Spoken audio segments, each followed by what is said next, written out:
today we're going to talk about 10 steps to more profitable meetings and presentations. Different type of meetings. I'll also give you some feedback from last night. Okay, I know you all leaders worked very hard last night, but there's definitely rooms for improvement.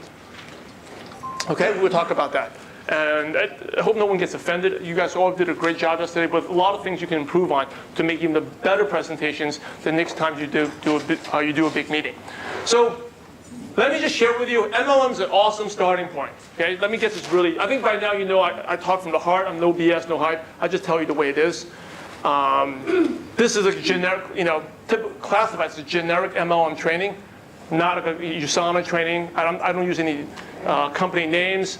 I also just give it to tell you the way it is. Okay, some of the things you may not want to hear, and they may make you quit the business, and I don't really care. Okay, I want to tell you the truth, things you need to work on. And if you quit, you quit. You shouldn't be. You don't deserve to be successful anyway. So I just want to give you the real deal. Okay, I don't hold any. I think some of you who see my trainings, I don't hold anything back. Can I do that?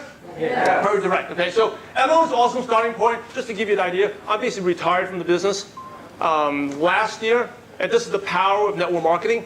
It's really about passive income. Okay, there's pros and cons. There's a lot of bad people in network marketing, but there's a lot of bad people everywhere. Okay, there's a lot of great people in network marketing. There's a lot of great people out in the industry. So network marketing is a profession just like any other profession. Just because there's some bad apples, don't think that business is bad. No matter where you go, there's bad apples. I mean, there's bad politicians. Right? Anyone into politics? Actually, anyone into politics?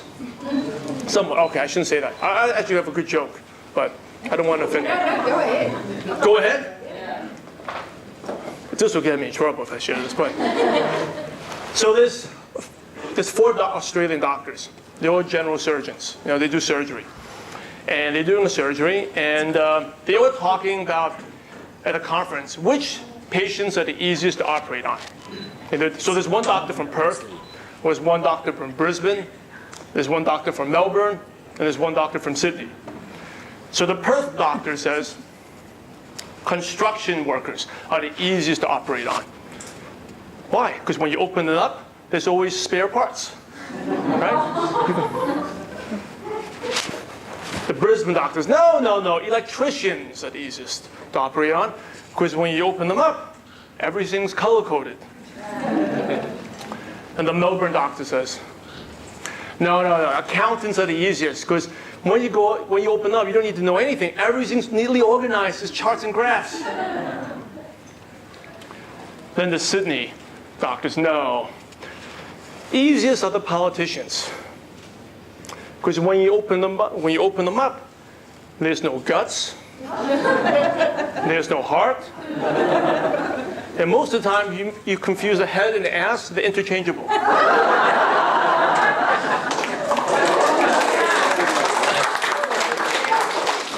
So anyway, let's go talk about meetings again. How do we talk about politicians? But MLM is a really good starting point. I'm telling you, it's passive income. Oh, let's talk about good and the bad. Right, the good and the bad. So last year, I worked about 30 minutes a month, and it was a 6-figure income for me. Okay, I do other businesses. To be really direct, in my current training coaching business, it's way harder. Okay, there's potential to earn more income, but it's active income. But I enjoy doing this. I don't mind. I see it as a challenge. But for passive income-wise, there's nothing easier than building, $2,000 a week passive income than network marketing, especially with a compensation plan like a binary. Okay, very simple. If you have a stair step, it's a lot harder, but with binary, it's very simple. And by the way, if you think network marketing is hard, other businesses are way harder. Okay, I'll give you an example. Like on Saturday in Sydney, I did a training from 9 to 5. Very similar to the training yesterday, and then from 6 to 8, I have a private team training like the one at Sophia's house. Then I met someone like a networking meeting, 9 to 11. And after that, normally when you do your networking meetings, you do the online enrollments, it's done, right? I actually had to go back to the hotel room to 1 in the morning to process forms and check finances. So MLM is way easier, and in many ways, way more fun. But it's an awesome starting point, whether you want to do this for the rest of your life, It's awesome. Maybe you just want to do something, keep your full-time job, but it's really good for passive income. And like Robert Kiyosaki says, it's a free business school. Okay, free business school. So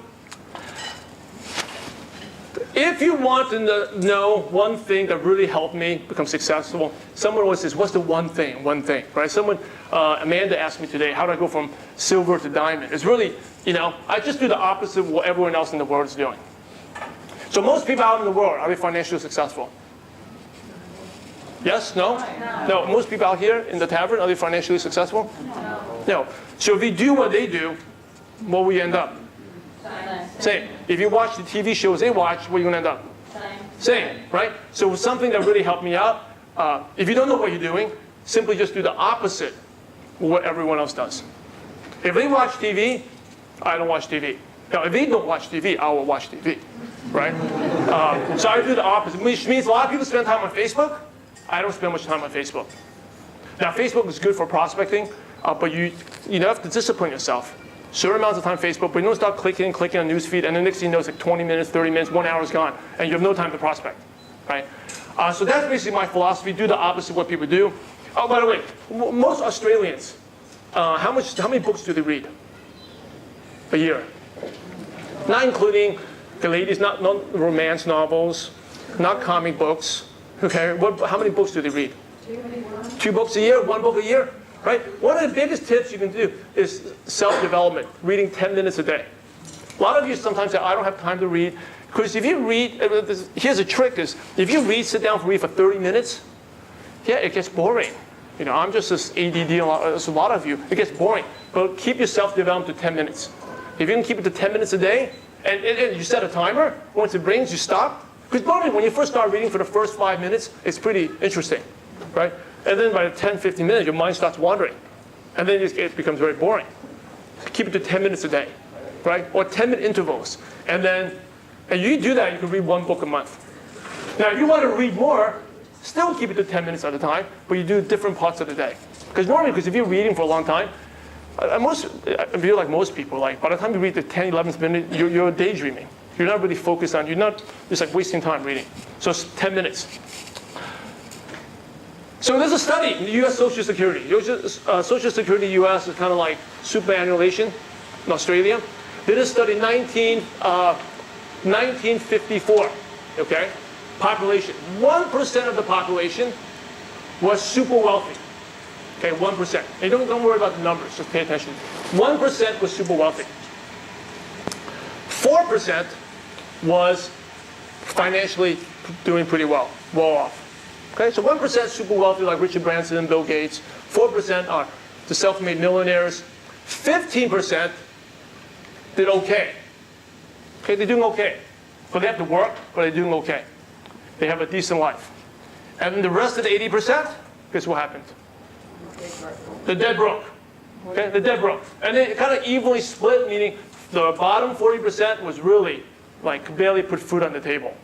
Okay, like in poor neighborhoods, bad neighborhoods. The other 40%, they're working paycheck to paycheck, maybe 2 jobs, 3 jobs, barely making it. Okay, 80-20. So after 58 years, have we had a lot of technological advances? We sent someone to the moon. With our smartphones now, we can do more than most people could do. Even with the iPhone, Galaxy, you could do more than someone could do 10 years ago on a normal computer, right? Are there medical advances, right? What are the improvements in society? With technological, medical, maybe more human rights, right? Women's suffrage, women's getting more accepted in the workplace. But after 58 years, the U.S. in 2012, Social Security decided to do another study. And they found out the results of the 2012 study, after all these improvements, was 1% was super wealthy. Okay? 4% was wealthy. 15% are doing okay, and 80% are dead broke. So same results. Okay? The only difference was actually worse. The 80% are dead broke. Before it used to be 50-50. Now it's actually more people in poverty, barely making it. Okay? So it's the same. So one of the things to be successful is you got to ask yourself, you don't want to be in the bottom 80%. The same thing with MLM. 80% of people don't make money. 15%, okay, really, 1% are like the star diamonds, right? Superstars. 4% are like the gold directors and above, who earn maybe $3,000, $4,000 in a month. 15%, maybe like silver directors earning 100, 200, maybe a week, maybe 200 or 300 a month, right? The earning. 80% don't make any money, right? Is that the fault of the business? And it's like that everything in real life, right? Everything in real. So your whole purpose in the next 2 days is, I'm going to make a decision to be in the top 20%. Okay? Same results. So where will you be 5 years from now? How many of you have a bright future ahead of you? You envision a bright future, right? It's going to be determined by 3 things. Number 1 is your self-development, the audios, books, courses you listen to. Hey, by the way, if you want, I'll give you these slides, okay? So you don't need to worry about taking notes, listen more. Just wait till give me a week. When I get back to the US, I'll upload it, send to the link, and send to the leaders. You can download. So self-development, audios, books, and courses. Okay, that's why self-development is really important. When unsuccessful people, when they look at self-development or trainings, they're thinking about, oh, is this good value? They compare like the topics. You know, they compare topics like you're shopping for like a smartphone, looking at the specs. You know, 10 megapixel camera, 8 megapixel camera, 32 gigabytes of memory, 16 gigabytes of memory. It doesn't work that way. Okay? With training, you just need one idea. If you get one idea tonight, then it's total. One idea that you apply, that maybe wakes you up. Hey, I'm going to do this. I'm going to do this in my next meeting. Then it's totally worth it. Okay? You build on ideas. Every book you read, every audio you listen to, you're looking for that one big idea that you can apply. Now, if you get more than one big idea, then great. But a lot of times, most people can't even apply one thing. Just look for the one thing, okay? And it's worth it. So here's the note-taking. If you're taking notes on a piece of paper, you can split the piece of paper to two-thirds. Okay, I wasn't very good at math. Like divide by 3, put 1/3 at the right-hand column. Put your notes on the 2/3, and if you see a big aha moment, you take action. Put up the take action on the right. Okay? If you use Evernote, I use Evernote. Evernote's easy. You just highlight in yellow. When I see highlight in yellow, those are my action items. Okay? The places you go to, like trainings, travel, events, that's why you have to go to events. You have to go to convention. People talk about the importance of convention. Very simply, if you're on my downline and you don't go to convention, I don't work with you. Right? It's very simple. I just don't work with you. You call me, I'm not going to return your phone call because I just tell you to quit. Because I don't want to earn the $100, whatever, in the order, but I just tell you to quit. Because I've never met anyone, and for those leaders here, like Karen or Claudia, you know, okay, and like, have you ever met anyone that's earned more than $400 a week that's never gone to convention? Never, right? So if you don't go to convention in August, basically means you'll never become successful. So if you're never going to become successful, don't waste my time. I don't want to train you. I don't want to talk to you. So I'm very strict with my downlines. Okay. Now, going to convention doesn't guarantee you become successful. There's no guarantee. But not going guarantees you will fail. That's how important it is, okay? Third thing is people you meet, the community. How many of you feel motivated right now? Yeah, motivated? Why? Why is it motivating? Why is it motivating? Learning from me. Okay, aside from me, I mean, forget about me. I'm not that good. But the group, right? The group, the environment, the energy, right? You're motivated here, but when you go back home, you should talk to your negative friends, especially negative family. Oh, this doesn't work. Why you go that for? Why you're wasting your time? It's very demotivating. They're watching TV. You sit there. Next thing, 5 minutes of TV becomes like 1 hour, right? So one of the things to be successful is you got to be wise, smarter than that. Like, don't put yourself in that environment. Put yourself in a positive environment. You got to be connected to your community, your team, your upline. You know, a mastermind. Like I have a coaching group, a mastermind group. I myself, you know, I get beat down too. Just that you're not motivated, I get discouraged all the time, working along, you know, doing things that don't work. And I always share this thing. Have you ever thought about quitting the business before? Anyone thought about quitting? Right? If you never thought about, for those who never raise your hands, you never thought about quitting, right? Never. Okay. So that means you haven't worked hard enough. Okay. That's true.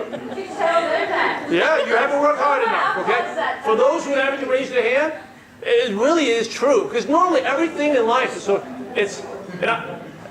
and I talk about this tomorrow, everything that's, and the leaders who have earned money, they know this, every time you get a big bump improvement, it's because you went through a tough time, a challenge. Everything in your life, whether it was in school or something with your personal relationships, everything that got better is normally happens after you went through a rough time, right? So at the rough time is when you want to quit. But the reason you got where you are is you stayed there. It could be like in university. You want to quit studying, but you stayed in there and somehow you passed, and then you got your degree, right? So everything that's worthwhile in life, you hit a point where you'd be tempted to quit. Okay? Just remember that. If you never wanted to, when you want to quit, remember Simon says, hey, we're close to success. Because there's this Chinese saying, like, the temptation to quit is greatest when success is right around the corner. And every breakthrough I had in this business was, like the whole thing about Malaysia market was I wanted to quit. But I just hung in there for a little longer, and then it happened. Okay, so how many of you read this book, Think and Grow Rich? For those who never read this book, you have to read this book. You want to get a good leader in your business, you have to read this book. Okay, Think and Grow Rich. I think that's actually on the iBook store. I think it's even free, so there's no excuse. If the first time you read it, you don't understand what it's talking about, don't worry. Okay, I have no idea what I was reading too. It took repetition. It's a good audio book too. It's a bridged version too. So one of the things, the 9 Steps to Riches, is, anyone know chapter 9? Talks about a mastermind, right? Mastermind group. You got to put yourself in a situation where you're connected with like-minded individuals. So connect with someone. Work together. Could be downline, upline, crossline, and preferably someone that's smarter than you. Okay? Better than me. Good. If you're in a group, and it's a big purpose, if you want to hang over, be in a group, and you're the smartest person, it feels good, but you're probably not growing much. So yeah, the mastermind principle, I'm going to just read this real quick. Mastermind principle consists of an alliance of 2 or more minds working in perfect harmony for the attainment of a common, definite objective. No 2 minds ever come together without a third invisible force, which would be likened to a third mind. When a group of individual minds are coordinated and function in harmony, the increased energy created through that alliance becomes available to every individual in the group. Okay? So find a partner. Could be your downline leaders, so you talk to them. One of the things I did when I first started, every night I talked to my leader, whether I was driving, I had a headset, and we would role play with objections. Like, this is a scam, how do you say it? And we'll practice, not just saying it, but we practice like we were talking to a prospect. Or how can you tell the difference between business and business and job? So we'll practice role play. So mastermind groups are really, really good for that. I myself, like I said, I have another business too. I was to look into stock investing. I myself in the mastermind, okay? And so I do a marketing thing. This is my mastermind group. It's $20,000 a year. Now you don't need to be in that type of mastermind. So for $20,000, what do you get? You get 1 monthly call, 1 coaching call, once a month, and then we do 3 on-site meetings a year. So I just came back, and it's about sharing ideas, connecting people. In this group, I'm actually these are all 7-figure income earners, so 7-figure businesses. I'm shooting this off because I'm the dumbest person in the group. Okay, these people are way more advanced. This is one guy, actually he's cut off, started a $0 to $3 million business in 2 years, basically. Okay, on top of his orthodontist practice. So, so what we do is, if you're interested to know, we have 45 minutes on a hot seat. We're sitting there, but we got to present our business, and everyone just grows you. They rip you, they give you feedback, and it's giving. By the way, leaders are all givers. Okay, they're not afraid of the competition. They just give feedback and ideas. One of the things that's interesting is when we're there, it's for 2 days, 9 a.m. to 5 p.m. There was a rule. You cannot go online. Cannot check Facebook. Cannot check your texts. The only time you can do it, if you get caught, you get kicked out. So you lose your $20,000. Okay, you get kicked out. Now you could check your voicemail and Facebook emails during the breaks. So we did have 15-minute breaks, but no one. I actually noticed because I was like the dumbest guy. Let's see what these people do. No one checked their phones during the breaks. Okay. Why do you think they didn't check the phones? Because they're focused, right? They focus. So this should tell you something. We want to be successful, copy what successful people do, right? Against most people, they check on the phones all the time, right?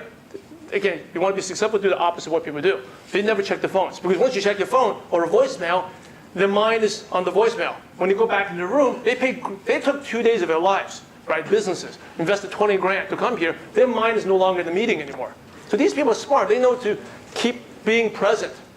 And by the way, that speaks about I believe in mid-20 years, maybe even earlier, a lot of people have mental diseases.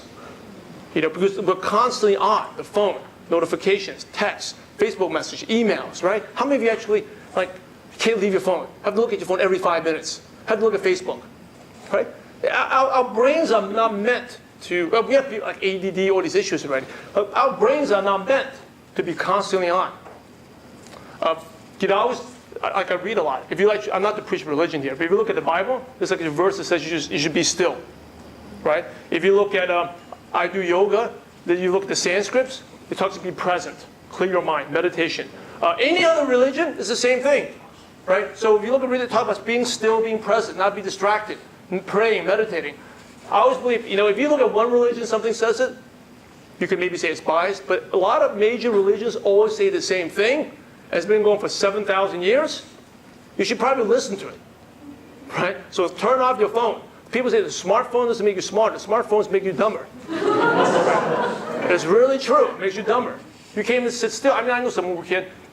Think about it. Do you know in the U.S., I'm sure it applies here, 30% of emails, do you know where to check that? You know where people check the emails? In the bathroom, in the morning, on the toilet. Okay? How many of you actually check emails on the toilet? Okay, you don't need to raise your hand. Okay? Somebody's smiling, I know. Okay? Think about it. It's just email. Right? If you have an email, you have to take a look at it. It's just email. Email is probably just a mail. If you're in the bathroom and the postman comes, do you pull your pants down and run down to get the mail? Right? Email is just mail. So, one of the tips you want to accomplish more, set specific times to check your email. And your Facebook messages, check it 3-5 times a day, right? Specific times. And don't get into the temptation, want to check it all the time. By the way, that's a prospecting posture. If you're emailing your prospects all the time, I would talk about that's no good, okay? Because it makes you you have nothing else to do. Remind me to bring that up. What's your name? Kevin? Okay, remind me to bring that up, okay? Don't email prospects right away. When we get to step 2, remind me. Can I trust you? You got it? You have a responsibility, okay? Remind me, step 2. If he forgets someone, help him to remind me, okay? So here's some earlier struggles and frustrations. I was 1 for 42, okay? I talked to 42 people before I got my first sign-up. Like I said, I wasn't very good. One of the big mistakes I made was I tried to get basketball players involved, get gyms and clinics involved, right? It takes a lot of skill to try to get a basketball team, a running club, something like that into business, especially if you're new. This business is really about finding a hungry person who wants to make it happen. Like finding the next Amy, finding the next Janice, Sophia. That's what this business is about. Okay? It's not about trying to get a doctor in, because first of all, when you're new, you try to get into a doctor in, it takes a huge level of expertise talking to the product to get a doctor in. Okay? Your friend in, you don't even know what you're talking about, but trust, and you can get a friend in. Okay? And the friends duplicate much quicker. You can still be on the second month of meetings. And by the way, doctor, if you present to them, do you think they're going to set up a follow-up meeting the next day? Next week? Probably 3 months later. Right? And 3 months later, you could build a team of 50 people, right? Talking to people. So that's one of the big mistakes I made. Anyway, it took me 1 hour 42. I did an expensive meeting at Steakhouse, Palm. Okay, Steakhouse. Now I don't eat any meat anymore, but this is back then, over 11 years ago. $100 lunch. I didn't even know what I was talking about. I tried to get the trainer of the Los Angeles Clippers in. Nothing. He said, let me talk to the coach. And he never talked to the coach, okay? Phone calls, okay? 1 hour, I talked on the phone. I think, I know how to present the business. I would talk for 1 hour. Now, how many of you feel like you like to talk on long phone calls? Try to talk to your friends, right? You become like a professional talker, not a distributor. The more you talk, the worse it is. The more you talk, you sound like a salesperson. The more you talk, you make the business too difficult, too hard to do. Okay, if you find yourself, we're going to talk about in step 2, how to connect with your prospects better. Believe it or not, I actually built my business through the phone prospecting. I did the co-market, wall market, mostly on the phone. We did teleconferences. This is way before we even had webinars. Took me like a year and a half to do my first meeting. First meeting was this Hotel Capital in Kuala Lumpur in Bukit Bintang. That was actually funny. I just decided to choose a hotel. It looked good online. And by the way, that time it didn't look like this. It wasn't that nice. It was like kind of seedy. But I said it's a pretty cool place. Anyone know Bukit Bintang? All right, some of you, right? It's a tourist place. Pretty cool. But the only thing is, it's bad to be prospects because there's so much traffic. Everyone was an hour and a half late. Okay? They weren't even Filipinos. It wasn't Philippine time. It was just late, an hour and a half. So like my 3 p.m. meeting didn't show up to 4:20, and then my 5 p.m. and then that 4:20 person got to my 5 p.m. meeting. Everything was screwed up. My first meeting was I had like a laptop on a stand like this. Two people sit in chairs, and like 7 people sit on my bed. Okay, that's my first meeting. But throughout this whole experience, I also had these slides. Everyone, if they need to know about the products, compensation plan, what ingredients, and this, why network marketing is the best, 100 slides. Ever been like that? A lot of slides? Okay. Maybe you don't have 100 slides. Maybe you have your presentation should not last more than 1 hour. The actual content of the presentation. So I was 1 for 42. Okay. But eventually I figured it out, and that's one of the things I'm going to share with you. I ended up sponsoring over 80 people in a year. And the experience really comes from just doing tons of meetings. I became a top sponsor in the company for over 3 years. In 2011, I was the number 5 sponsor in North America. Okay? By the way, when you have so many things, it's actually not that cool. Your neck gets sore. Right? So I've done tons of meetings, okay? Last night's meeting, right? What are some good things that happened? What are some major things that stood out in last night's meeting? We talk about being real and stuff. What else? Testimonials, right? So we want to talk about that. Write this down. One of the best ways to answer an objection is using a story. Using a story to answer an objection. Okay? Using a story to share about the products. When you use a testimonial, use someone that's actually new in the business or not a good speaker. But decent, but not, they don't practice and prepare, but not a polished speaker. Why? Why do you think so?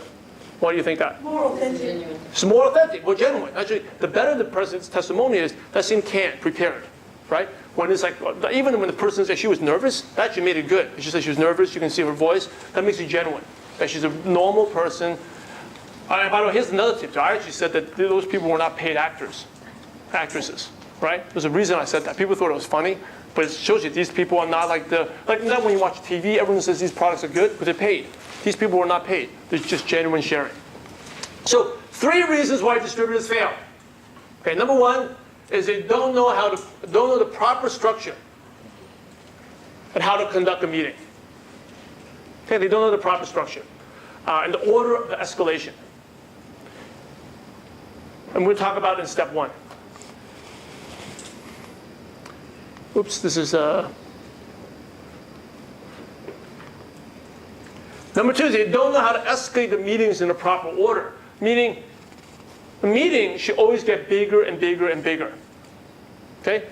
That's the best way to do a meeting. So if you talk to your prospect, if you want to get the best results, you should find out a way to do a one-on-one meeting first, or a 2-on-1. So a meeting should be like smaller and get bigger and bigger and bigger and bigger.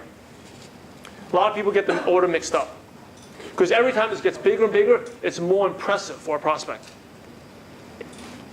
Third thing is, they do more than necessary. Okay? They do a lot more work because they don't know the right tools.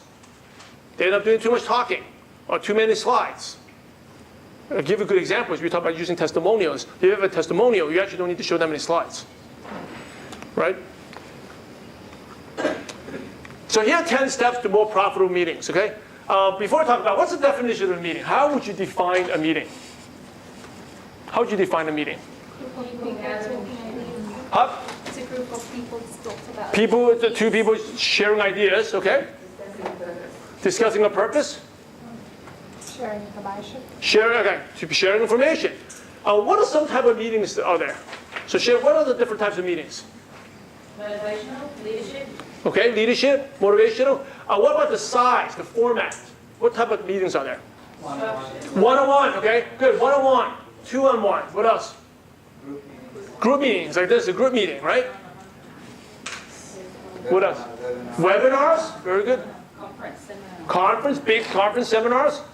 By the way, big conference seminars are very powerful. They've done studies where if you can bring a prospect to a presentation that's over 300 people, it's normally 100% sign-up rate. Okay? Because it's such overwhelming proof that this is real business. There's so many people in there. What other type of meetings are there? Telephone, yeah, a telephone meeting, right? That's a meeting. Sharing information, right? Skype, right? Webinar, Skype. So those are the different type of meetings. Phone calls, Skype calls, three-way calls, two-on-one meetings, one-on-one, seminars. So we're going to go over all these. Okay? So how important are meetings to your success? So the question is, I think most of you want to earn at least 6 figures, right? Business. Do you think you can make 6 figures by just doing 1 or 2 types of meetings? Or do you feel like you need to do all types of meetings to make all types, right? Now, it doesn't mean that you need to do all types right now. You can do. Maybe you're just doing one-on-one, two-on-ones, right? Or doing home meetings. But if you want to grow bigger, you need to grow to learn different type of meetings. You need to be able to present in a big type of meeting. You need to, if you want to go, globally, you need to learn how to do a webinar or a Skype meeting. So you need to do all types of meetings. Another important part of meetings, we didn't talk about this, was training meetings. If you know how to do meetings better, trust me, you can sponsor more people, right? That's obvious. Train people, and you can create duplication.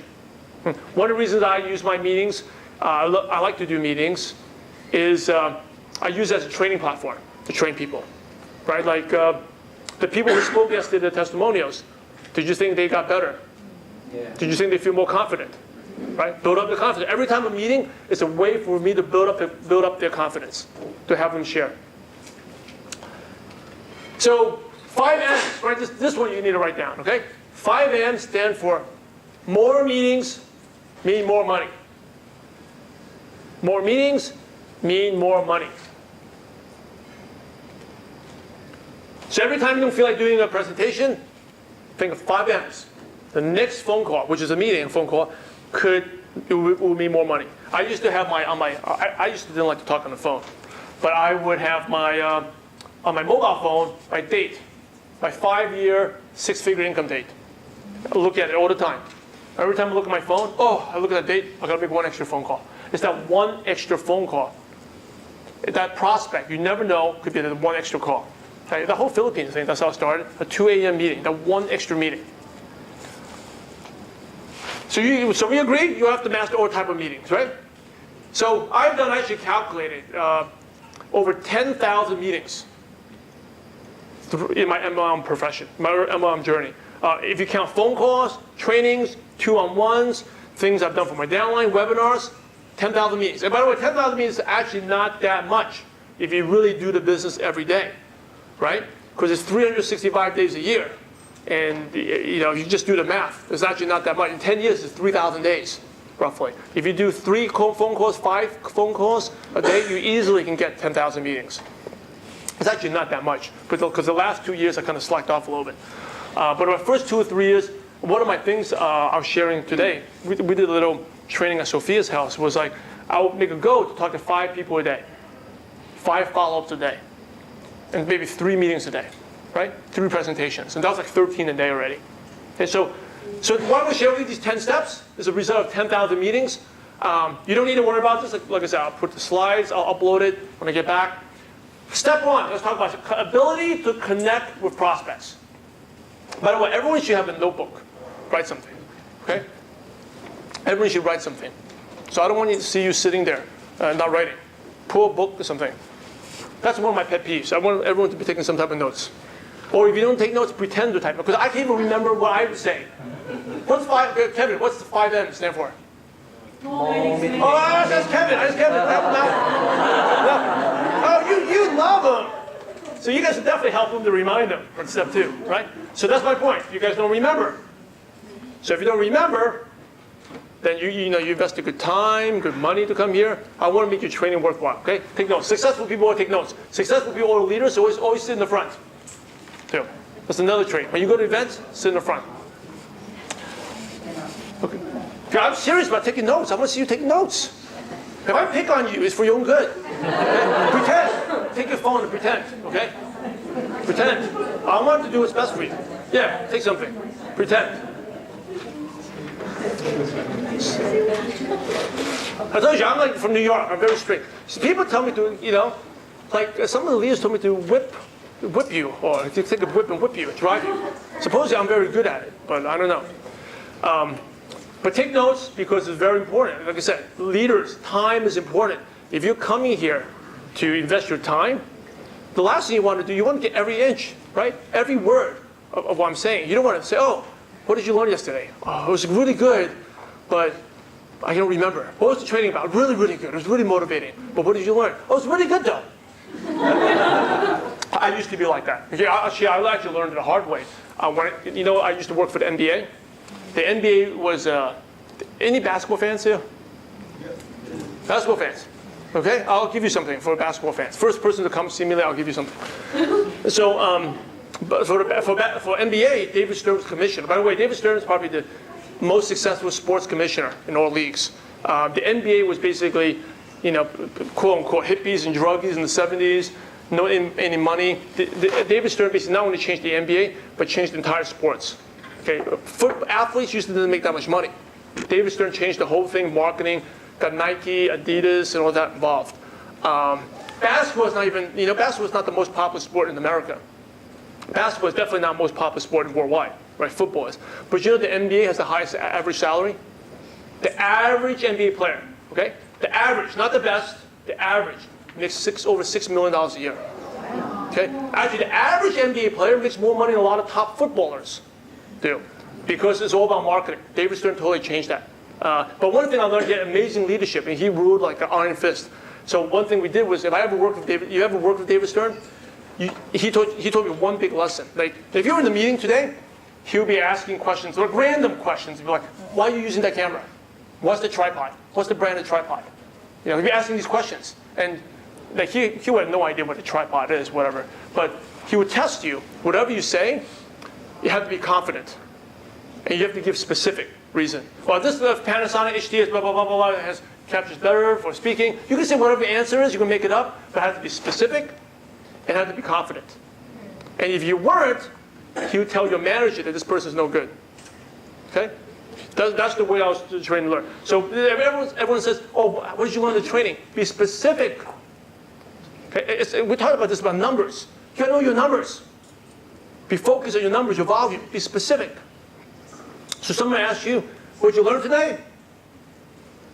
Share one thing specific, right? And if you start training your mind to think specific, you also, if you have downlines, it will actually make you teach better too. It will make you a better trainer, a better teacher. Okay, you get more duplication. So, okay, let's go to step 1. Okay, so we all got our notes. We're going to be specific.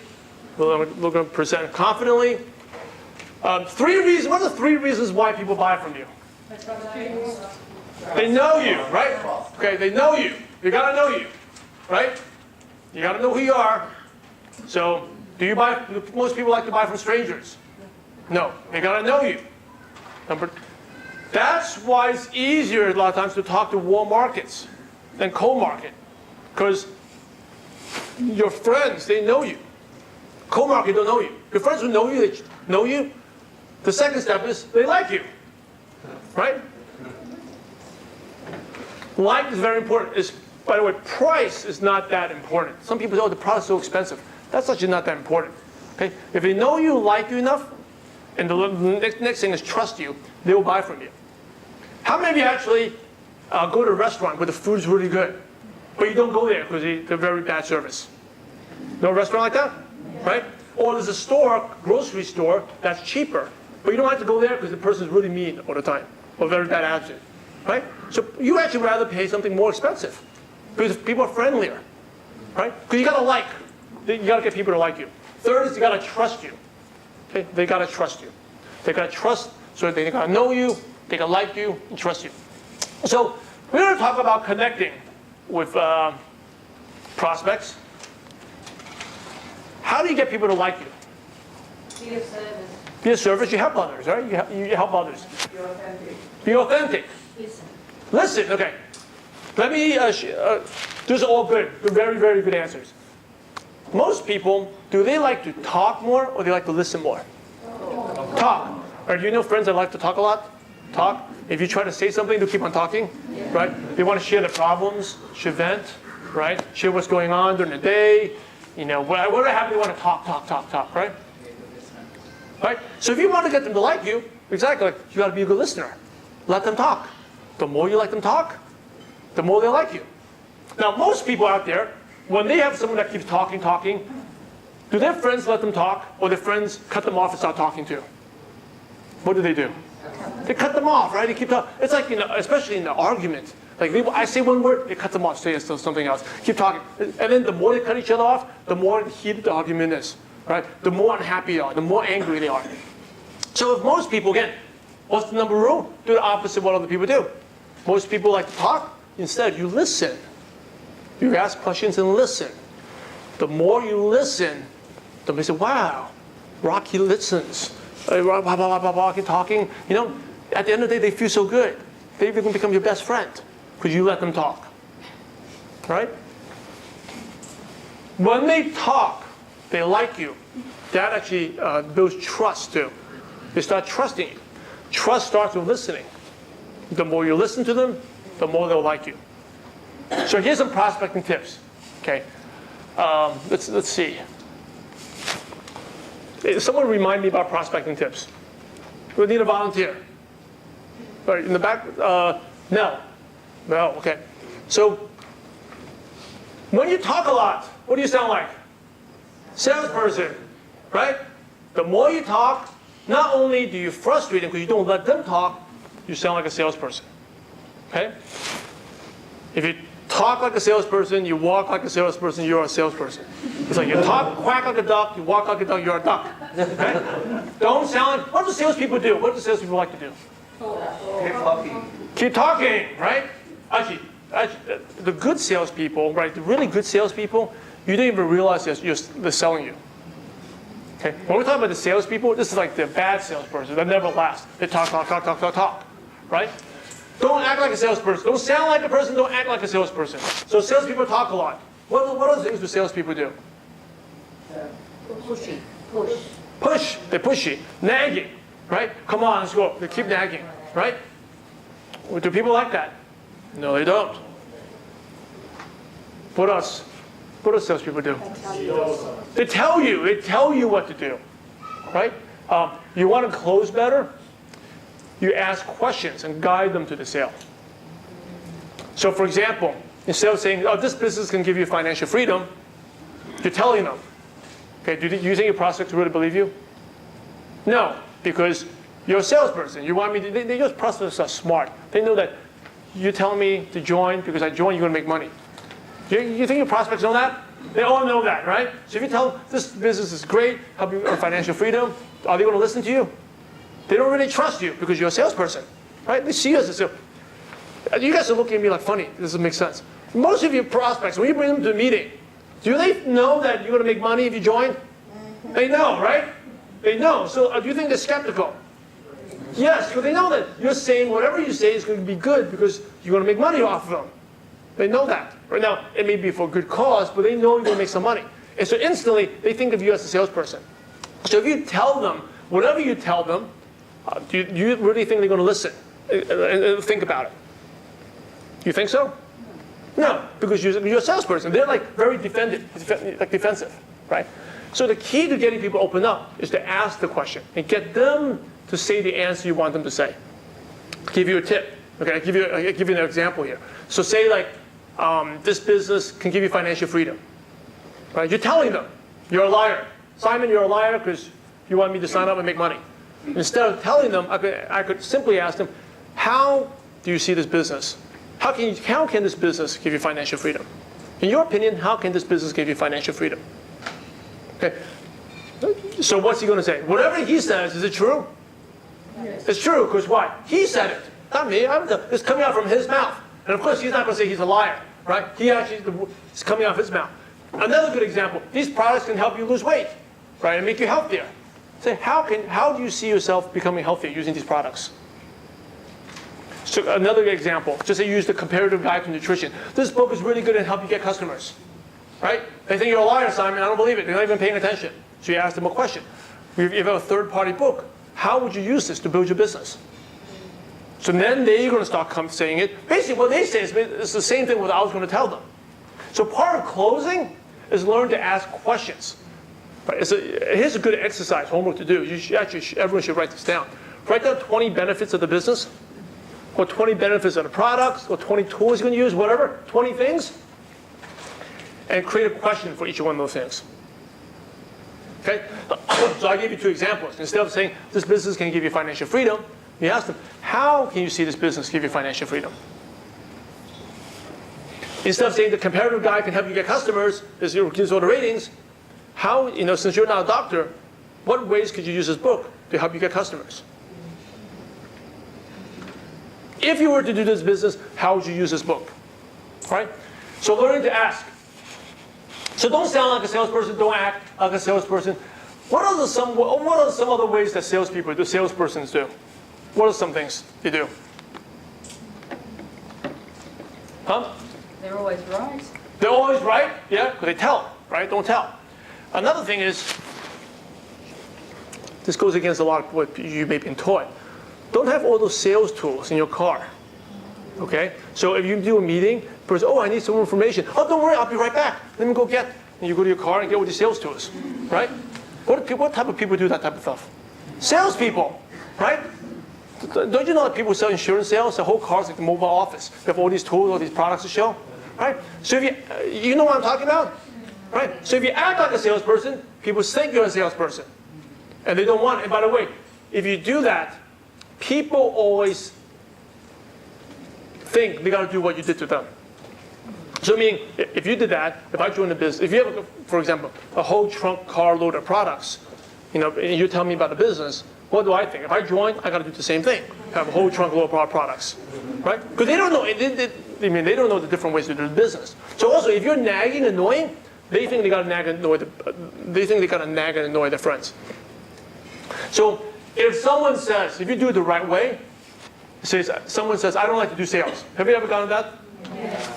Very easy way, okay? I'll ask them. So for example, like Natalie, if you say, Simon, I don't like to do sales.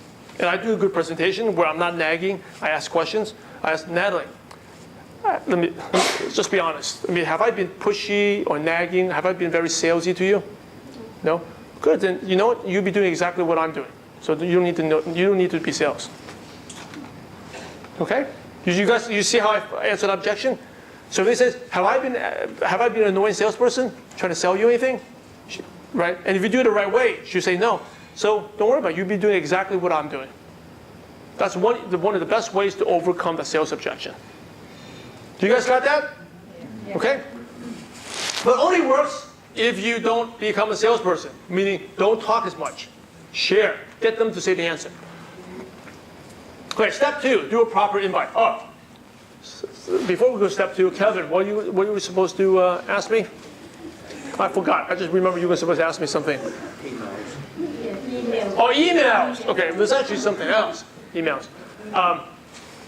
Emails. This business really, you got to have the attitude that the people out there, you don't need them. Because there's a billion people in the world. But they need you because you got a business that can change their life. Right? Write that down. You don't need them. But they need you. When I understood this, that was the turning point of how I sponsored people. Because I went to my first convention. How many of you have been to a convention? Right? With the US or Hong Kong? Right? How many of you were at the Hong Kong convention recently? How many people were there? A lot of people. This year, right? 8,000, 9,000, 6,000? Whatever. A lot of people, right? I went to my first convention, it was 10,000 people. I had trouble finding prospects. Like, no one's interested in this business. It's so hard to find people. So I go to convention. I was like, It's like, so all these people. I can't even find anyone. But where did they get these people? Right?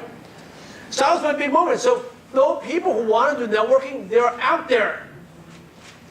But you can't get them. Like I want to find out like a Peter. Peter's out there. Have you ever done networking before? You have, right? Good. So he's open. By the way, if you find someone who's never done network marketing, that's great. With fresh minds, right? If you found someone who has done it before, that's also great. That means he likes the opportunity, right? He likes the profession. So it's good. I found them. The next Peter, the next Annette or Claude, they're out there. But you can't talk to them if you're busy trying to convince this one bad prospect, trying to nag them or convince them. It's the time cost. So that was the one lesson I learned, because I used to talk to prospects, call them 20 times. So it's like, hey, when I went to conventions, all these people, right? Because really, how many of you are really motivated, right? Willing to work hard. What's the only thing that can stop you? Oh, wait, actually, hold on. Only a couple of people motivated? That's pretty motivated, right? I think if you're here on a Tuesday night at 8 p.m., if other better things to do, you're here, you're pretty motivated, right? And here's Simon Chan. There's better, more interesting things to do. So, you're motivated. What's the only thing that can stop you from finding assignment? Huh? If you don't talk to anyone. You don't talk to anyone. What prevents you from talking to them? How about we change the question here? Am I pretty motivated? Yes. Right? Do you think I have problems with discipline? No. So I want to talk to as many people as possible, right?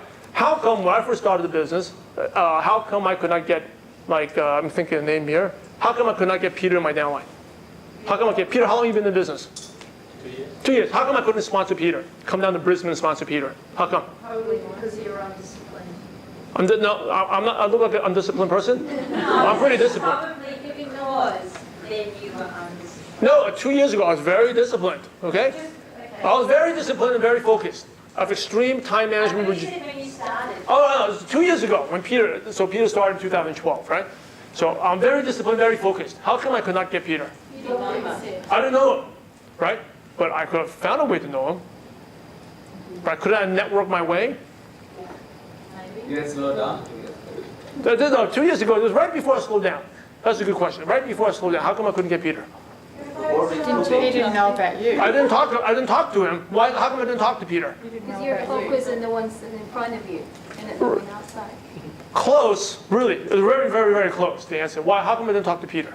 How come I didn't talk to Rocky? Huh? What? How come I didn't meet him? I could have done the advertising. Find a way.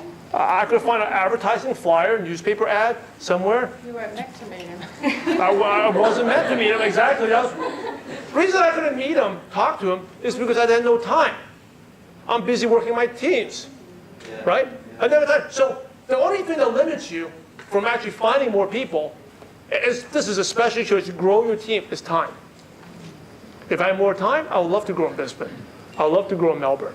But I was so busy in Philippines, Malaysia, US, Canada, Singapore. I had no time to come to Australia. I couldn't have any time for the Australian market. So if you're motivated, if disciplined, the only thing that holds you back is time, lack of time. And so you got to be really anal about using your time. So if you're spending with bad prospects, your mentality should be, well, the next assignment is walking down the street, I didn't even talk to him. I missed out. So prospecting is about pushing people away fast. Okay, you don't need them, but they need you, because you got to find the next superstar. And the next superstars are out there. There are tons of them out there. Okay, but by the way, this is a market saturation myth. Okay, this market's never saturated because every day there's a lot of kids turn 18 years old in Brisbane, right? They're ready to sign up. Every year there's new babies born, but they're ready. They're good, So people turn 18. So the market saturation is a myth. So your mentality is really, the next superstar is out there, but you can't get them if you're focusing on these bad prospects, right? So push them away. So getting back to the email thing, it's all about posture. Prospecting is about posture. You don't need them, but they need you. Okay? Any questions about that? You don't need people. You don't need them. They need you. And once you have that confidence, people start coming to you. So, confidence and posture. Like Chow. Okay, like xing xing. Okay, translate. So I don't need them, but they need me. So if you're getting back to what Ted was going to talk about email, if a prospect like Brown emails me, I email right back. Is that good posture? No. Because like, your prospect's like, what, Simon, you don't have anything better else to do? Email me right back? Right? Think about it. If you're really successful, why would you email me right back? So how long would you recommend leaving? Well, the easiest thing to do is if you have okay, that's like a really good answer. A really good question. How long do you wait? The easiest thing to do is like you set specific times to do emails. So if it's like you set it, you check emails like in the first, 9 a.m., 12 o'clock, 2 p.m., 5 p.m., 8 p.m., you email them the next time. But you don't email within minutes. Sometimes you get so excited. Oh, prospect's interested in for more information. Let me email them right back. Then the person's like, wow. Again, who does that type of stuff? Salesperson. It's just like, hold on, let me run to the car, let me get you a brochure. You run in and get it, right? It doesn't make you look good. No posture, okay? What about text messages? Text.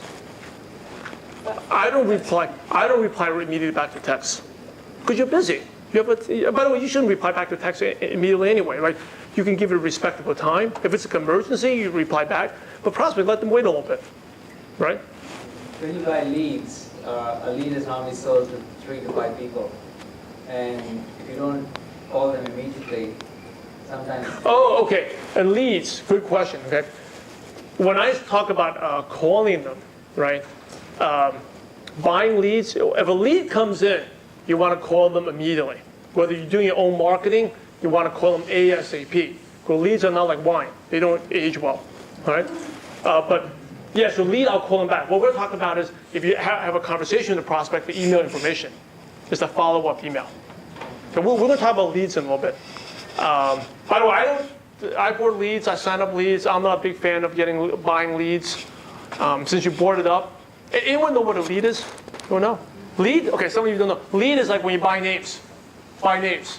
So they actually found that they did marketing, found people that are actually interested in home business, and you purchase the lead. Okay, so you buy them, could be what, $1, $5 each, $10 each. Okay, leads are normally not good. I sponsor leads. Have you had a good experience with leads? So okay, so you're actually one of the few people who had a good experience with leads. How long have you been buying leads? Continuously. Continuous, okay. So you're one of the few people that have good experience with leads. Normally lead means you buy a name. So someone that says, you go to the internet website, they'll say, we'll sell you 20 names. And these are people who said they're interested in working from home. And you pay like $100 for 20 names. And you get the email, the name, and the phone number. Okay? Leads generally are not that good. I'll tell you why, because a lot of these leads, this is what happens with leads. A lot of them are enticed. They're enticed.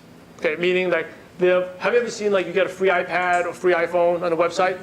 So people click on it, and then they'll ask you a survey. So are you interested in working from home? You say yes. Are you interested to get a better mortgage loan? Say yes. Are you interested to be healthier, get in shape? Yes. Are you interested to lose weight? Yes. Okay. All of a sudden, that name is sold to 4 different companies. You become like a home business lead. You become a mortgage loan lead. You become a gym lead. You become a weight loss product lead. They sell it. And depending on the price of the lead, they may sell to 2, 3 companies per industry. So next thing, that poor guy got a lead, 12 other people are calling them. Okay? And by the time you call them, if they actually never changed the phone number already, you can't get hold of them. Okay? And normally when they fill out the lead, the email they give you is, do you think, how many of you fill out stuff online? Right? Do you give them your real email address? Except for my blog, of course. Okay? Put a real one. But everyone else, do you put your real email? Some people, how many put like a different email address? Okay? Don't you put like, how many actually have more than 3 email addresses? Right? You put like a junk email address that goes there. You never put your real email. Right? So what happens is the person never gets your emails anyway. Because of the email, like a spam email, they never check. Right? They never give you your real email. So anyway, this poor guy, you're going to get like, he's going to be bombarded by phone calls. And So for example, one time I called this person, and I called them, and it was the first phone call, right? The second time I called, I had a good conversation with one guy. I shared this one guy, great conversation, and then say follow up, I never could follow up. And then for the next week, his phone was always off the hook. Okay? Another time is I called this guy right away, as soon as possible, and the guy's like, I told you don't call me, I'm not interested. Like, you never talked to me. No, I'm not interested. Well, that wasn't me. No, hang up. Right? That's why I'm not a big fan of buying leads. Okay? You actually get better use of your time, because going through those phone calls. And a lot of times those leads, they're from like, in the US called ghetto people, right? You call them, hello, like, you see like sirens in the background. Like, I really want to do a whole meeting in that place, right? Or like you talk to them, this is actually true, this is recently, like 2 years ago. It's like, Shauna's not here. Do you know when she'll be back? So I don't know. They say, hey, you know when Shauna's be back? I don't know, maybe a week, 2 weeks from now. It's like, do you know when she's, like, who's this? You don't know when someone leaves the house, you don't know when they're coming back. These are the type of people you're dealing with, okay? Because these are the same type of people that will click on the free iPhone. They'll actually take 20 minutes to fill the surveys. If you want to get good, prospect, you have a better chance of calling the phone book. Cold calling the phone book, you actually have better success doing that than buying leads. Okay? More useful for your time, too, and the money. But if you had success with it, that's great. You're one of the few people. Seriously, you're actually one of the few people I know. And then normally also leads, here's a tip for you. If you buy leads, if you're on the auto order, they do auto order leads too, right? To get you in, like they give you a very good offer, and then if you do auto order, they give you an additional discount. Change your email address, because normally if you're a new customer, they give you the good leads. Maybe they won't sell. Maybe they only sell to you, not to anyone else. But once you get an auto order, then they give you the crappy leads. So I learned every time I bought leads, I'll change my email address. Okay? That was, by the way, I learned in my first. Remember I talked about the one thing you learned? I learned that at my second convention. That was totally worth the price. Oh, actually, my first convention I learned in 2004. I learned it from one of my cross-line leaders. That tip was worth it. Because I was like, I got great leads. I signed up 4 people out of 100. But then now, I call them, people won't pick up the phone call, right? I'm calling people from the worst neighborhoods in LA. Well, what's going on? So once I switched to email, they got better. Because a lot of these companies are unethical. But we talk about leads. So you have questions about leads? Okay. You have a better chance of phone book. Now, since we're talking about this, we're kind of skipping steps here, one or two. But it's important. Prospecting routine. When you prospect, create a routine. How many of you exercise? Okay. So when you exercise, how many of you actually do you do upper body, low body? Upper body? Oh yeah, we have Luke. He works out. So Luke, right? You can tell he works out. Her name's Luke, right? Yeah. No, hey, Luke. Don't look in the back. You know I'm talking to you. It's another Luke. We're talking to Luke that's ripped, right? Don't be so modest. You know I was talking to you. Yeah. Right. So you work upper body? Whole body. Whole body and low body, right? Yeah. So do you go upper body? Do you normally do upper body, and then do you do different days? Different days, alternate for the whole body, yeah. Okay, so do you have like an upper body day and a low body day?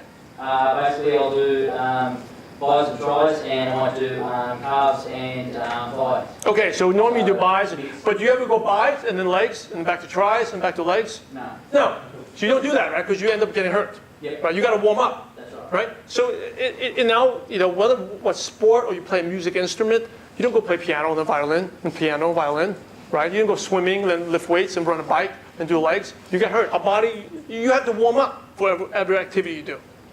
You guys follow? Right? Everything you do, even like cooking, whatever, chopping vegetables, the first couple minutes is kind of weird, and then you get into the groove. So it's the same thing with prospecting. The first 1 or 2 phone calls can be difficult. And then you make a couple calls, it gets easier. People make the big mistake. It's like they make 1 phone call. See, what this is here, since we talked about Comar, picking up the phone book. If I call the phone book and I said like, I'll call Karen. It's a very simple script you can use, right? Hey Karen, I'm looking for Karen. Says, hi, who's this? Hi Karen, I'm Simon. I work with an American company. We're expanding in Brisbane, looking for people who want to earn extra $200, $500 a week. Would you, or do you know anyone that would be interested? So it's no. Okay, hang up. I call Brownie. this is Simon. I work for an American company. We're looking for people who want to earn $200 to $500 a week. Do you know anyone that would be interested? No. I keep going. Vicky, I'm Simon. I work for an American company. We're looking for people. We're expanding in Brisbane. Looking for people who want to earn $200 to $500 a week. Did you see how I got smoother just in 3 times? No, I'm not interested. Mario, right? Mario, hey, I'm Simon. I work for an American company. We're looking to expand in Brisbane. Looking for people who want to earn $200 to $300 a week.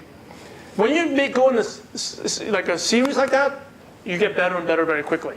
Also, then rejections don't numb. You get numb to it. They don't hurt as much, right? You hang up. Don't call me. I want to report you to authorities. Okay, bye. Ask me the next person. Right? The key is to pick up the phone quick, because if you start thinking about it, it hurts more, right? Because what I'm going to share this thing about tomorrow. A lot of the mindset training is successful people can move past things really quickly. Now, most people make a mistake is they talk to a prospect. Just say I talk to someone who's interested. Like Kara, she's interested.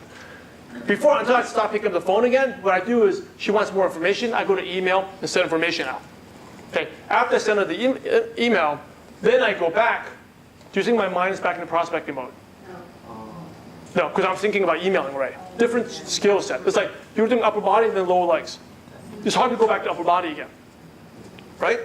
So the key is when you prospect, take notes, go prospect. After you're done, and the best thing to do, create a routine, everyone.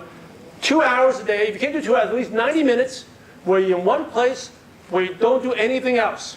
Okay, no Facebook, turn off your emails, you write your list, print out your list, and prospect, and call them. After you're done, on your downtime, then you look at your notes, then you send out the email. Okay. That alone would totally change your prospecting. And make it easier too. The problem is when people make one call, have rejection, they stand up, they look around, they walk around the room. It's very hard. They go to the bathroom, they go to the kitchen, they talk to someone, they go to Facebook, send a message, and then they go back. Next thing you know, an hour's gone. You talk to one person.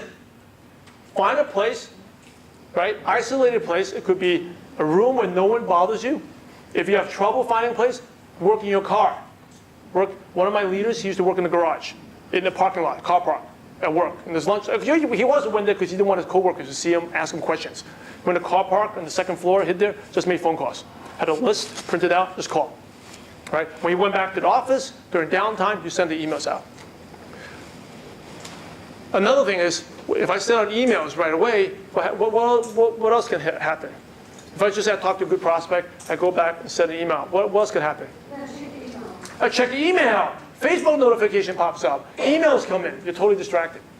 Okay? It's hard to go back there again.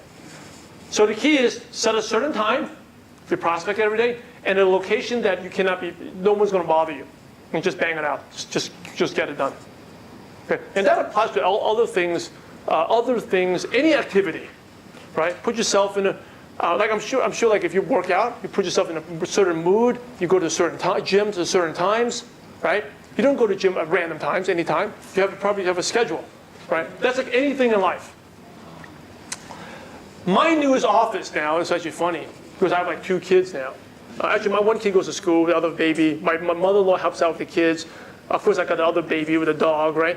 A lot of times my creative stuff, I'm more or less retired from the business, but I have a newsletter, I do a lot of writing. My favorite office now is my car. Okay, I drop off my son, and I drive by a park where I can hear the birds, creative. I go there for 2 hours, 2.5 hours.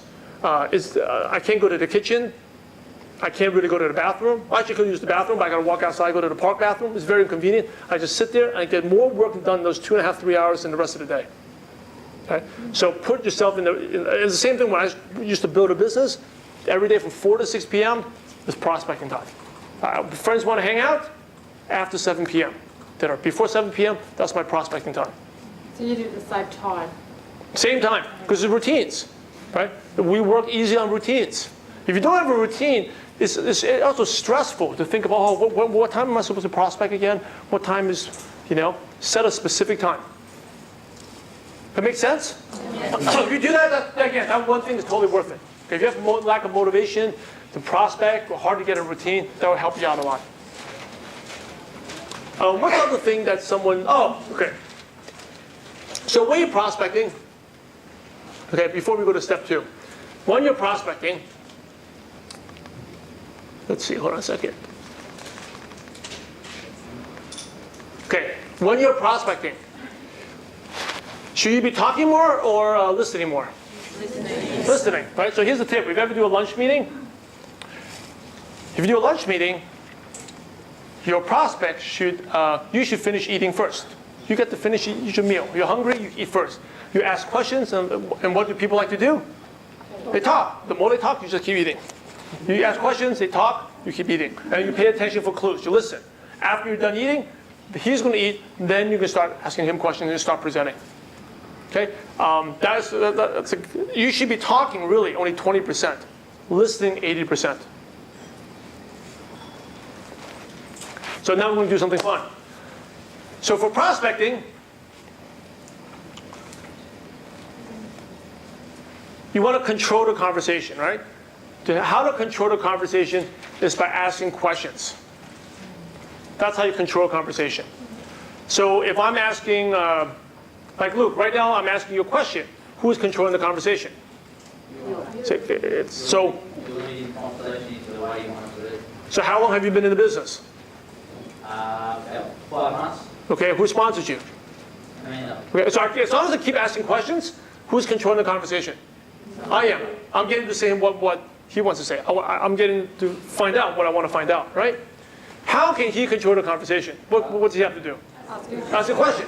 So normally, if you want to control a conversation, it's like playing tennis or ping pong, tennis. Whoever serves or volleyball controls the conversation. Right? Whoever serves has the advantage, right? So you always want to be asking questions.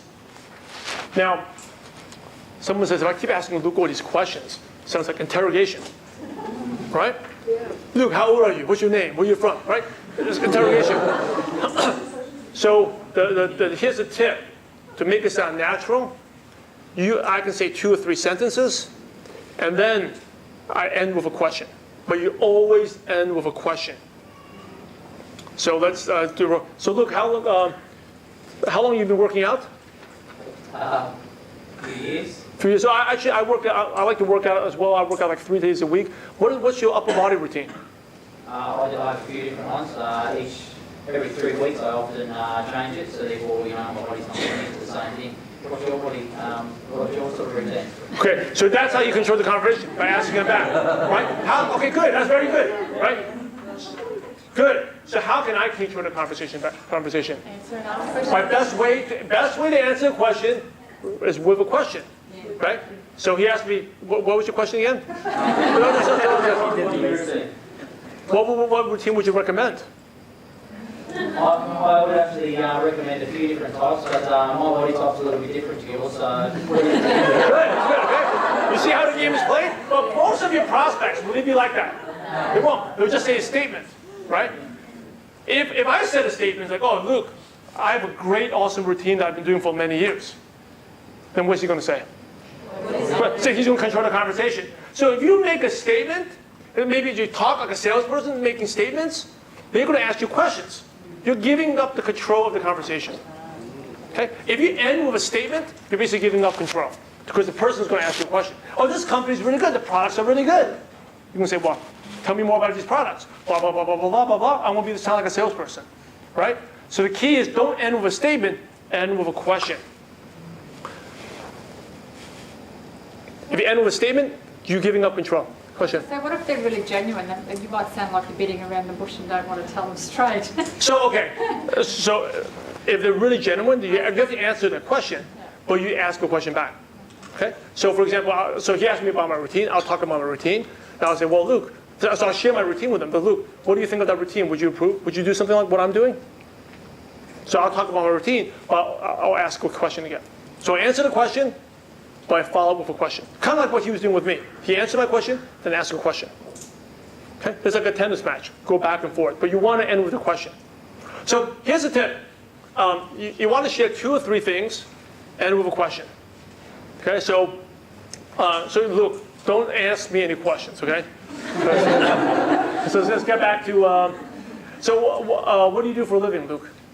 I work on the rail at night, and I sell you sauna. Actually, rail. So actually, I like to play rail, like the trains rail, because I play trains with my kid. Yeah. So that's what you do. That's right, yes. What are you specific? I mean, I love trains. I grew up with playing model railroading. Now play Lego trains. I'm a kid. What specifically do you do on the rails? I actually take out the old sleepers and replace them with the new sleepers. Normally it's the timber and replace it with concrete, do the clips up and clean up the job site. Okay. If you're like having something like that, thank you. If you're having something like that, I'm letting him talk, right? But you see what I did? I shared something about myself, connected to what he's talking about, but I end with a question. Okay, so I'm not just asking, what do you do for a living? How long have you been working on rails? What do you do? I share something about rails and end with a question. The key to being good is finding something in common that I can talk about, that I share a little bit, building a connection, then ask them a question. Because do people like people in common or not in common? Common, right? Like, for example, like Rocky. If there's a room of 100 people and there's, 99 Westerners, and 1 Asian, who would you naturally talk to? Asians, right? If there's 100 Asians, 99 are Japanese, but 1 Chinese, who would you naturally talk to? Chinese, right? If there's 100 Chinese, but 99 are from mainland China, and 1 from Australia, who would you talk to? Right? The 1 Australia. If there's 100 Chinese, 99 are from Sydney, 1 from Brisbane, who would you talk to? Right? So we gravitate towards people in common. We like, because why do people join? They know us, they like us, they trust us. So people like things uncommon. It's like, if you like the same music group, it's like, wow, it's cool, right? If you like same sports teams, people like that, right? People gravitate towards that. So you're always finding things in common. So if you say about rails, I'm instantly thinking that, rails like railroads. Like I grew up liking trains. I would talk about that and end with a question. So how do you find the points in common? How do you get something to talk about? Here's a good game, because it's not that easy in the beginning. Okay, here's a fun game. We're talking about the mastermind game, find a partner. Here's a fun game you can play. So everyone think about one thing. Think about one thing on the mind. One thing. Okay, don't tell me what it is. Think about one thing. And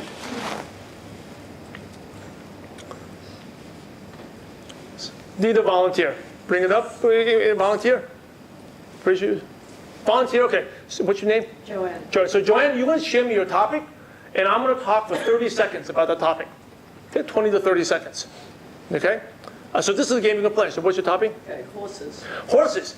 I never ridden a horse. The first time I rode a horse, my ex-girlfriend took me up to Hollywood. I was so scared. The horse is supposed to gallop, but my horse was barely walking because I was about to fall down. But the horse has actually had a huge impact in my MLM business, because when I first started the business, I had a friend that was cross-lined to me. And I asked her what her dream was and what she liked to do for a hobby. She asked me, and I said, I like to play sports. And I asked her what she liked to do. And she said, I like to ride horses. It's like, you like to ride horses? It turns out she had a stable. And I was like, why would someone who have horses, obviously she's rich, right, would do network marketing? And it turned out she's looking for passive income. Okay, stop. So that's a good example. She just threw a topic at me. You don't necessarily need to tie into the business, but the point is to talk confidently for 20, 30 seconds. Okay? Anyone else want to? I'll give you one more example. You give me a hard one. Give me a hard one. Yeah. Gorillas in Zaire. What? Gorillas in Zaire. In Africa. What is it? Gorillas. Gorillas and gorillas. I love gorillas. If you go to the zoo, they're one of the strongest animals. Especially the silverback gorilla. Like, they have the silver, they're one of the strongest mammals. And the most important thing is, like, there's a lot of people have a myth that you have to eat a lot of protein, meat to big muscle. But I say, look at the gorilla. They're one of the strongest animals, and they don't eat any meat. Right? So that's a fun game you can play with your team to teach you to think quickly off the feet. Okay?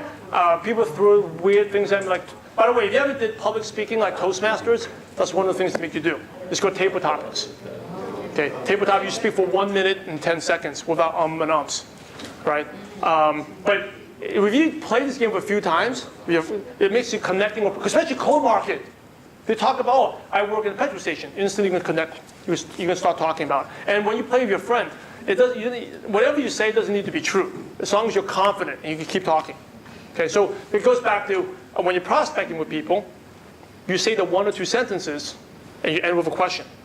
That drill, if you have to speak for like 30 seconds, speaking for 1 or 2 lines, 1 or 2 sentences, becomes very, very simple.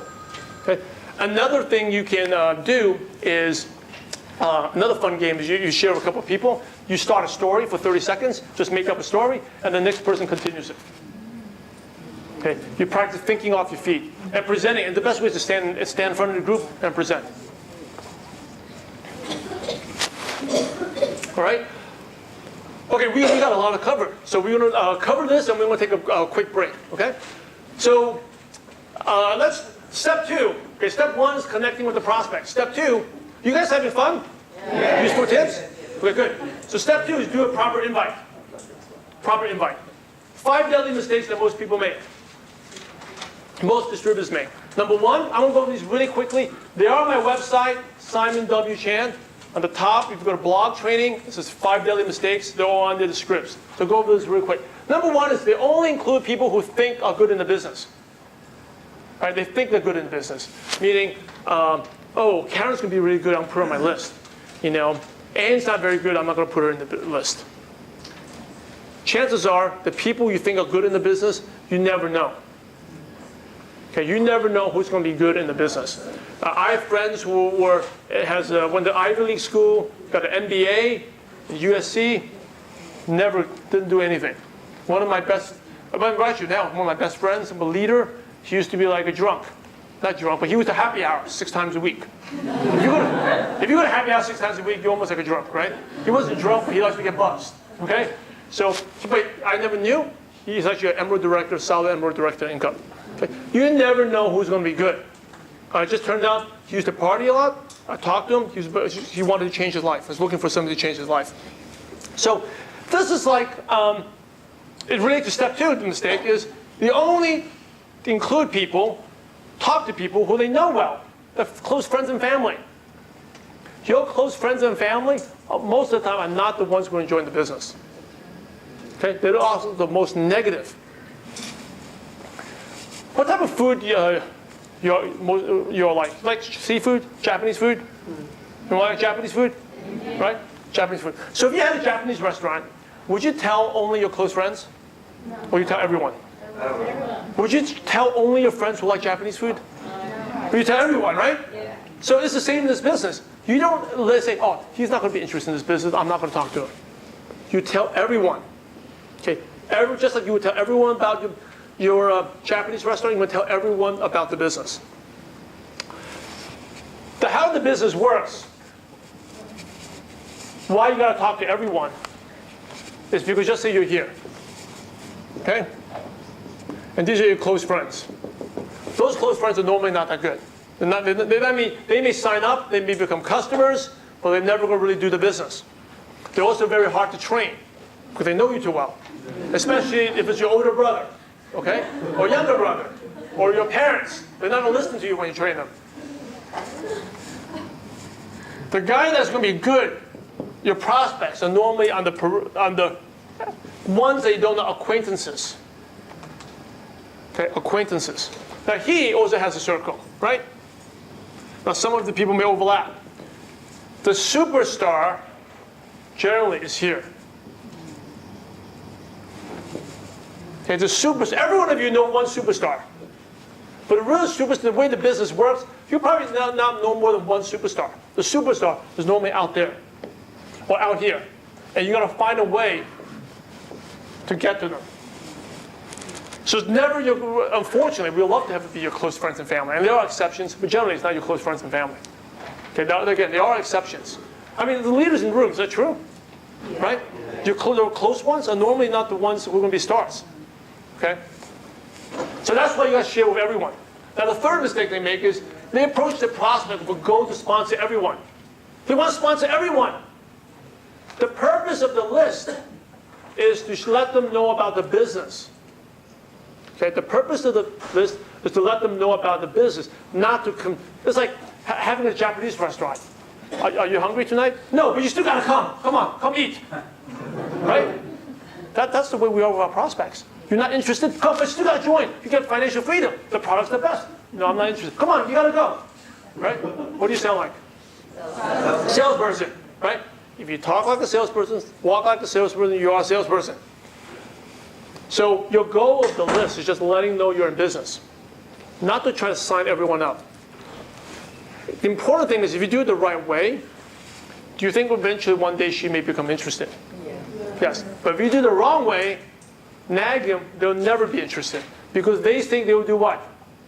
They got to do the same thing you did to them. For you to nag them, even if they join, do you think they will do anything? They think they got to nag their friends, like the way you nagged her into the business, right?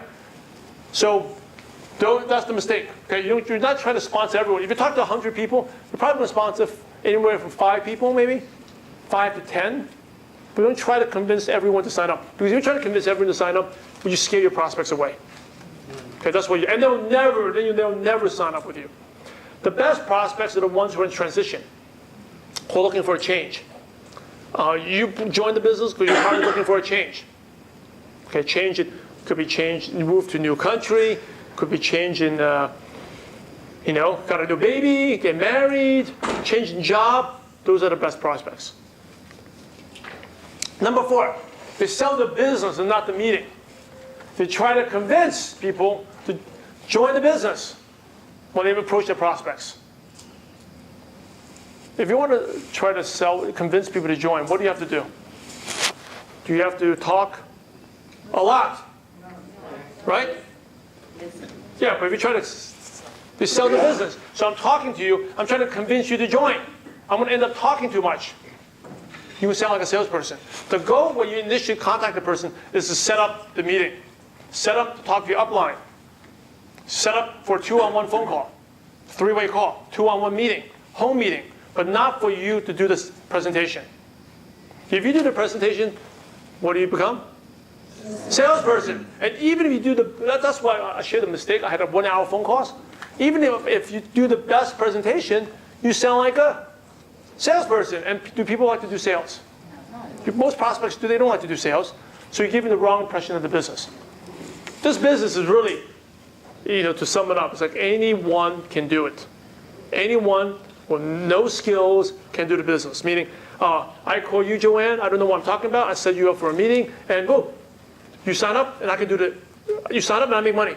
That's doable. For me to go and present to you for 30 minutes on the phone, that's not doable. Right? That's the impression. You're really selling the ability to do the business. You're not selling the company, you're not selling the product, you're selling them like they can do the business. And the more you talk, the worse it is. So, deadly mistake number 5, they approach every prospect the same way. Okay? What do I mean by that? There's 3 types of prospects, real quick. S prospects are prospects that are more successful than you, right? So, Ann, right? Aina. So Aina is more successful than me, right? Second prospect, O. On the same level. Right? She's gone through my training. Very good. On the same level. Meaning these are your peers. They know you well. They know you too well. Third, W is worse. Or they want to be like you, or you want to say worse than you. Okay? They're not worse than you as a person. They're worse than you financially or career-wise. Okay? Which of these SOW, don't say anything, Ina, are the hardest one to get into business? Right? How many think the ones that are more smart? Can we turn on the air conditioning? They turned it down. We have to have the air code. Okay? Too cold? Who's too cold? Okay. We're going to take a break anyway. I have a lot of hot air here. So these people are very warm. Really hot air. Take my jacket off? Later. There's a reason I'm wearing a jacket here. There's a reason why. So S prospects. Right? Who thinks the ones who are smarter than you are hardest to get? Okay. Who are the O on the same level the hardest to get? The people who are worse than you. They look up to you. Okay? These are the easiest to sign up because they look up to you. Right? So these people, you command them. So for example, like, Rocky, what are you doing Saturday night? So Rocky looks up to me, right? You're like, what are you doing Saturday night? I don't know what I'm doing. I'm doing this. Well, Rocky, you know what? You look up to me, right? I've always helped you out. So just put your plans on hold. You've got to take this 5-minute phone call. This person will help you out. Take this phone call. I set up the phone call with my upline. I command them what to do. Okay? Now, most people, why they screw up in the business, because they're nervous, and they normally always tell their W's what to do, and all of a sudden they're shy. And they don't say anything. Okay? That's where they make the mistake. O's. So S's. S's, like for example, Anna, if she was more successful than me, I'll say, hey, hello, Anna, hey, you're one of the smartest people I know. I'm working with a company now. We're looking for smart people with open-minded. Would you be interested in an opportunity, that can actually earn you pretty good income? I know you keep your options open. You just need to take a 2-minute phone call with this guy I'm working with. Okay? Set up the phone call. Now she can ask me what? What is this about? If I say what's it about, do I tell her what the business is? No. If I tell her the business, what do I sound like? Salesperson. By the way, can anyone explain your business in 5 minutes, 10 minutes? Right? Especially if you start talking, number one, you're going to sound like a salesperson. Number two, you have no idea what you're talking about. And you're going to make everything sound like a pyramid scheme. Okay? You sell. Or if it's not a pyramid scheme, you sound like you're like a vitamin peddler. Okay? Talking. So don't talk. Okay? So you set up the 3-way call. Okay? If she says, what is it? Very simple. You can say, I work with an American company, but I can't share it anymore. Okay? If you want, you can tell the company name, maybe. But say, Anna, I can't talk about it because that's not my job. I'm just a headhunter. You got to talk to the director of marketing. He can give you a presentation. Okay? Use terms. Don't say my upline, my mentor. Most people out on the street, do they understand mentors, uplines? Do they understand? No. But do you understand the person I'm working with? Director? Right? Do you understand headhunter? Right? They don't understand distributor. They understand headhunter. So Anna, that's not my job. I'm just a headhunter. I'm looking for people who want extra income. You got to talk to this guy, Claude. He's the director of marketing. He can explain to you in 2 minutes. You should bring him to the phone call there. How come you can't tell me? I'm not allowed. I'm sorry, I can't tell. That's not my job. Okay, you say it confidently with posture. If you say confident, people would never do this. Now, if you say, I'm not allowed, I don't know. Then you say, come on, tell me more. Right? I'm not allowed. I'm not allowed. It's all about posture. I'm not allowed. That's not my job. Okay? Now, O's, they're the most difficult because they know you too well. Right? They know me too well. They know you too well. Like, my O's know me that I used to go, in university, I couldn't even go to 2 p.m. class. Okay? Because I was up all night. Don't ask me what I was doing, but I had to cut my 9 a.m. class, 11 a.m. class. I was, so tired I had to cut lunch. Couldn't even make it to my 2 p.m. class. Okay? So my friends, they like me. When I talk business, they still think of the old Simon. Okay? That's why you need the upline. Okay? The O's are the hardest people. But you have a real close relationship with them. So you use the friend thing. So for Anna, actually, Natalie. Yes, the S. Natalie, how you doing? You know what? Can you do me a favor? So I'm working with a new company right now. I want to make a good impression. I need to bring people to this guy, Claude. Can you just do me a favor? Take a 5-minute phone call. Okay? Can you do me a favor? Take this phone call just to help me out. I want to make a good impression. That's part of my job. Can you help me out and take this phone call? All right? Can you do me a favor? If you've never done network marketing before, say, well, you know what? I've never done work at home, different opportunities. Have I ever asked you to do something like this before? No. This is my first time, right? Can you just do me a favor, take this phone call? Okay? The key, don't worry about the person, or can you do me a favor and show up for this meeting? Do me a favor. It's not your right to judge whether the person would be interested or not.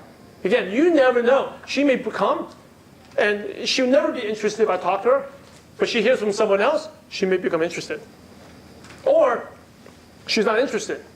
She goes home. Her roommate asks you, where were you today? Or her husband, what were you doing today? Oh, I went to this meeting. What meeting? The roommate or the spouse may become interested. Okay? All right, good stuff.